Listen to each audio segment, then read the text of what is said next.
Guys, I'm playing the Duskbloods early, and that's not impressive because it's the network test. I probably didn't get you very far in that. It was a joke. I was joking. Haha, I was joking. Anyways, I'm playing the Duskbloods network test. I'm somebody who is a big fan of FromSoft. I was the guy who gave Dark Souls a chance way back in the day, back in 2011.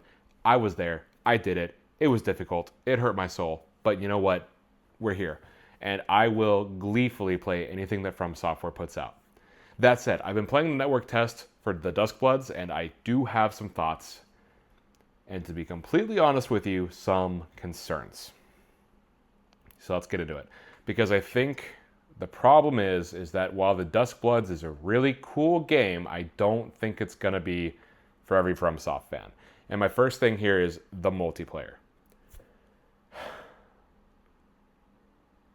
I don't know. Because Night Rain was clearly made and built to be a multiplayer experience, but it feels like it's a spin-off of Elden Ring, because it is. So if you skip that, if you're like, I don't really like the multiplayer stuff, you can do that. And I want to be really clear here. I do recognize how the FromSoft games focus on having this weird kind of interspatial multiplayer thing going on where you can be invaded or you can summon co-op helpers anytime you want. I think that's awesome. That's a major key point of the games. I will never, ever say that invasions should go away. It's part of the game. If you don't like it, hate to say it, get good. Our problem here, though, is building a game around multiplayer is kind of a lot, especially when it's built for a portable handheld console that is not really always going to have multiplayer. I don't know if that's a good idea. Because Night Rain, if you're playing it on a PC, an Xbox, a PS4, or 5, those are always going to be hardlined to the internet. A Switch 2 can go anywhere. That's the appeal. That's the point. That's the point of why you buy it, is you can take it out of the dock. And I don't think there's very many people who are like, I'll never take my Switch 2 out of the dock. If you are a weirdo. That's not a problem. I just want you to know you are a weirdo if you never take your Switch 2 out of the dock. But if it's meant to be portable, how is this going to work? What is going to be the appeal of the game? Because I don't think it's a good idea to sell a game and be like, well, if you want to play the game, just play it docked. Always, forever. Or play it on your home Wi-Fi. Always, forever. I don't know. I don't know about that for this one. And I don't know what the offline modes look like. A lot of this is going to have to be asterisked. Can't speak tonight. Because it's a network test. I obviously haven't played the full game. I don't have the full game in front of me. I know it's got more to it. I know I haven't seen everything. And I've also only played it for one session because FromSoft is so weird about how they're scheduling these things. It's very irritating. So I missed the window for today because, silly me, I was having my son's birthday party. Sucks to be me. Not really. I would much rather have been there. It was fun. We were at a pool. It was great. But I don't know what the plan is. I don't. What's the plan for people who don't have internet but want to play the game? And I don't mean like don't have internet at all. I just mean like if you're in a car. And some people have cars that have Wi-Fi, but a lot of people have cars that don't have Wi-Fi. Is there some kind of offline mode? Is playing with bots worth it? This is not really answered. And it may just take the full release, whenever that is, because right now this game is still scheduled for 2026. I don't know if you know this, but there's not very much left of 2026. And a lot of it is being taken up in November by you-know-what, made by you-know-who. So what is the plan? I feel like there's not really a plan. I feel like this game is very online-centric, but it's not a good idea to put an online-centric title on an offline-centric device. I don't know how it's going to work. And maybe they have an answer, and maybe I'm wrong, and maybe this whole point gets thrown out the window. That would be great, and I would love that. But at this point, I just don't know. I don't know. And it sucks because my second point here is I love the aesthetics. This is basically the Bloodborne to Elden Ring's Dark Souls. Like, it is the same essentials. It's the same blood. It's the same vein, but it's different, and it's built for a newer decade. And I love that a lot. I do. I really want to enjoy this game's world. I want to explore it. I think the way that it builds on what Bloodborne was, while still not being Bloodborne and having some more of that vampiric stuff going on and a lot of the blood and bleh stuff to it, I love that. I really, really do. I think the game does that really well.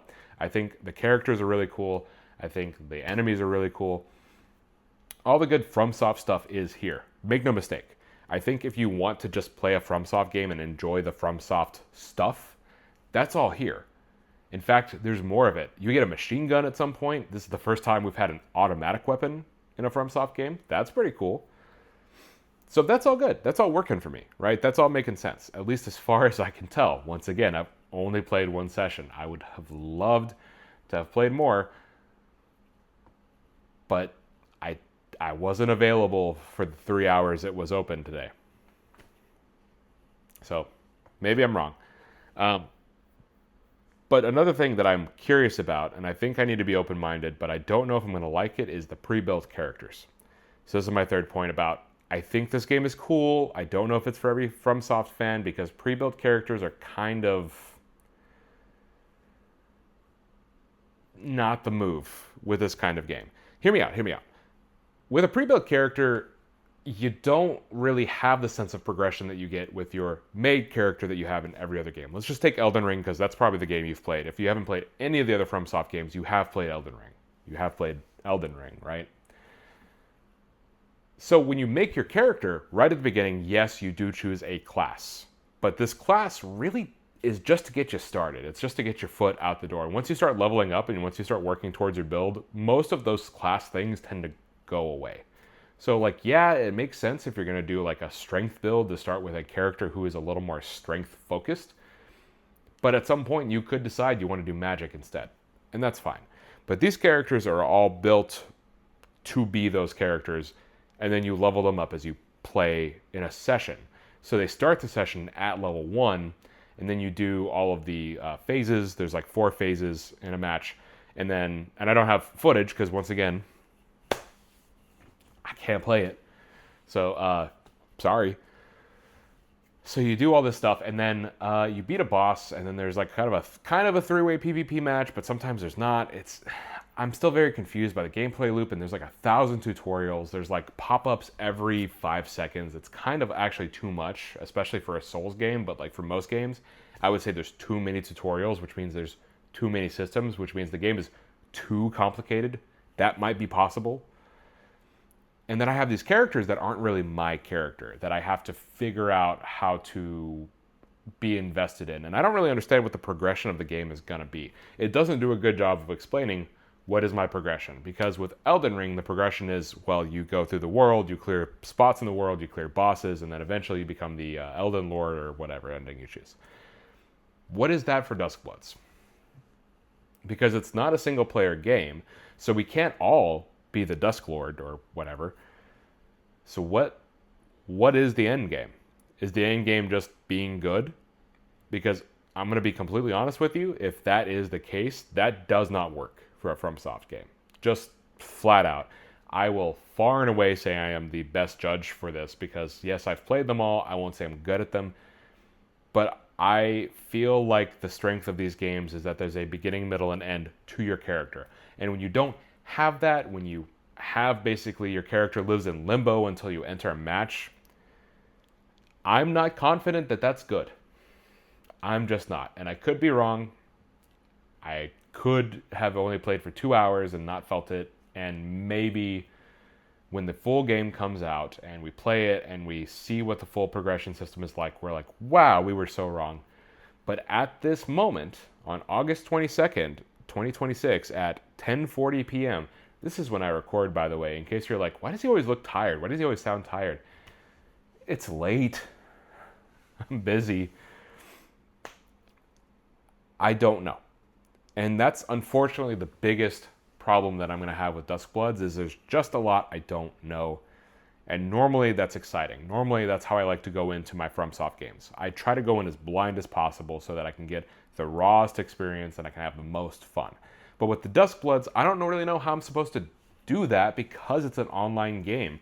So now we're getting into like efficiency talks. Am I going to get super destroyed by people who are just better than me or more efficient than me? Am I going to have to do a specific strategy? There's a lot of stuff here that I'm going to trust. I'm going to trust that Miyazaki and the development team understood they knew what they were doing. But it is entirely possible that they don't. And I just don't know. So that's how I feel about the Duskbloods. should you buy the Switch? Excuse you, chair. Should you buy a Switch 2 for the Duskbloods? At this point, I have to say no, because I don't think this is the game. I think there's other games to buy a Switch 2 for. Probably not this one right now. If you want to know which games you should buy a Switch 2 for, I have a video about that. And it's a good one. But yeah, I don't know. And the fact that I don't know means that you probably shouldn't do it. And to be fair, this is the first time I've ever participated in a network test for a FromSoft game, which is a little weird to hear me say, because yes, I have been there day one. Once again, I would like to show off. I was here day one for this one. And I've played it so much that I've come to love it, right? I've been there. So the fact that I've never done a network test means that I really do try to enter blind, because I know I'm going to love it. But this one, because it's a Switch 2, because I was curious, and because we just don't know a lot about this one, I wanted to try that. And my only session that I've gotten to play, and probably the only session I will get to play, does not fill me with confidence, because I'm just confused. I'm confused, and there's too much stuff. It's like the Tim Robinson meme from I Think You Should Leave, where he's the old man and he's like, there's too much stuff on me. That's not exactly what he says, but I'm trying to keep it PG here. There's just too much stuff, and I don't know, man. I really don't know. And that's a problem, because I should know. I feel like with a FromSoft game, I should know. And I'm hoping that it comes out and I'm wrong and we have the best time ever and it turns out to be really good at what it's trying to do. But the fact that there is doubt is a problem. What do you think? Have you played the Duskbloods? Do you think it's good? Do you not like it? Are you really into the PvP side? Do you want to play it? What's got you concerned? Leave all those answers in my comments below. I will happily answer them. This is day 26 of filming and recording. Those are the same words. And posting a video every single day for 30 days. Guys, I am almost there.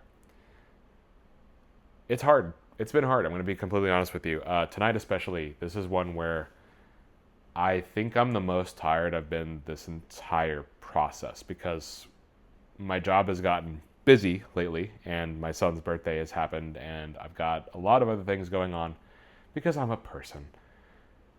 So this one was hard. And we also had some upload issues this week too. That was a first. That was not fun. I did not enjoy that. I would not like to go back to that. But you know what? As easy as it would be to say, just take a day off. Nobody watches. I could very easily say, nobody watches these. Who's even going to notice? But it's not about that. It's about me. As selfish as that is to say, this whole thing is about me figuring myself out. Figuring out, where do I fit in this whole process as a content creator? What is my style? What do I bring to the table? Why do I entertain you? And hopefully you have your reasons. Hopefully there's some reason you enjoy just hanging out with me talking about games every day. Even if it's not every day, I hope that you continue to, because this is something that I like to do. This is the thing that I want to do. This is my favorite thing, is to just sit and talk about games. Thanks for watching. You can go now. I always get up. I think it's your turn. Fine. I guess it is my house.